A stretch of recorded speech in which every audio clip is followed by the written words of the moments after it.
But, you know, the whole idea of legacy, next generation, whatever you call that is, you know, I get asked that all the time because, I mean, the nature of what mom and dad built, I mean, be very easy to kind of fade out and, you know, just go play for the rest of my life. But it's, you know, it seems like it's unlike anything else I've ever looked at. Because, I mean, I got the look. That was the offer Dad made me, right? Is you don't have to build the Amway business, but knowing you like I know you, son, you're going to make a really bad employee. You need to own your own business. So you just, you know, that's why I was in college. I was, you know, I was actually researching different kinds of businesses to own. And, you know, there's all sorts of great businesses out there, all sorts of things you can make a lot of money at and stuff like that. But the nature of what we do and how we do it, I just kept coming back and coming back and coming back to this. And, you know, in how involved we are in serving other people at literally every level, you know, just our customers with products and service, but the people that we're in business with downline from us, that, you know, we dig in and, you know, really play the game with them. You know, we don't just stand on the sideline and coach. I mean, we're actually out on the field. It's like being a player coach in football. You know, you're actually out on the field banging heads along with them. And you know, it's one of the things I love most about football is the huddle. You know, in the huddle, or the aspect of team. Nothing matters except, hey, we're there, we're on a team heading in the same direction together. And, you know, we're here to suffer and sacrifice for each other. And so when you grow up in that kind of environment, you know, you get to that point where it's, you know, money it's a business. So, you know, but you understand that especially in this environment, you know, you owe. I mean, I look at this very much as like a debt of honor.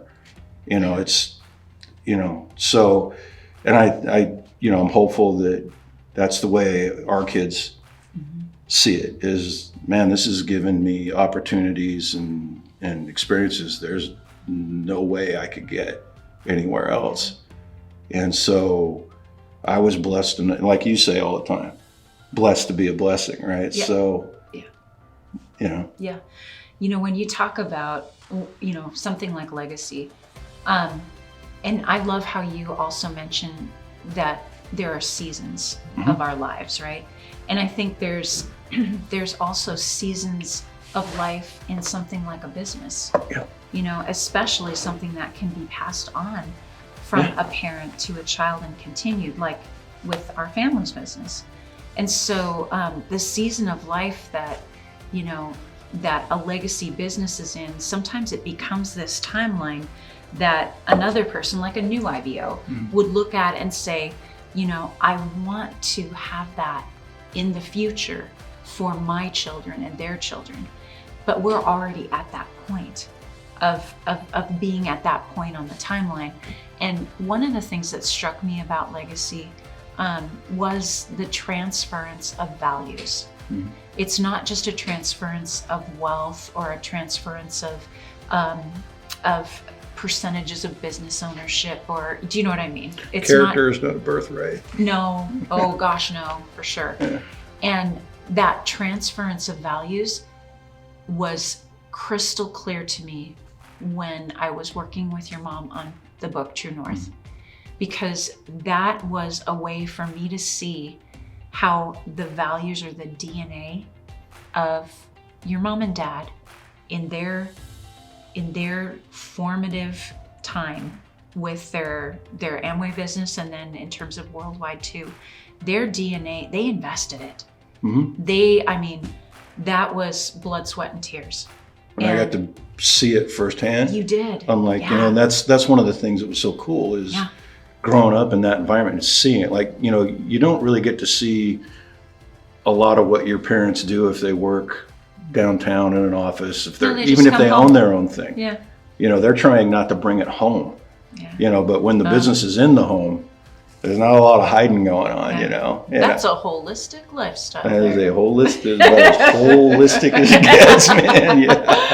Yeah. And so, you get to see that. And I think that's one of the things that that paradigm, I think, keeps people, holds them back a little bit. Your kids need to see you fail. Yeah. See, most people equate failure with losing. Yeah. Failing means you're winning. As long as you're learning from it. If you fail and learn, you just moved ahead. You might not have got the result you want, but you learned something that's going to get you closer to having a positive result that you do want. It's when your kids don't see that modeled, all they hear about is just the negative fallout. They don't see the struggle, and the growth, So it was really cool being raised in that environment.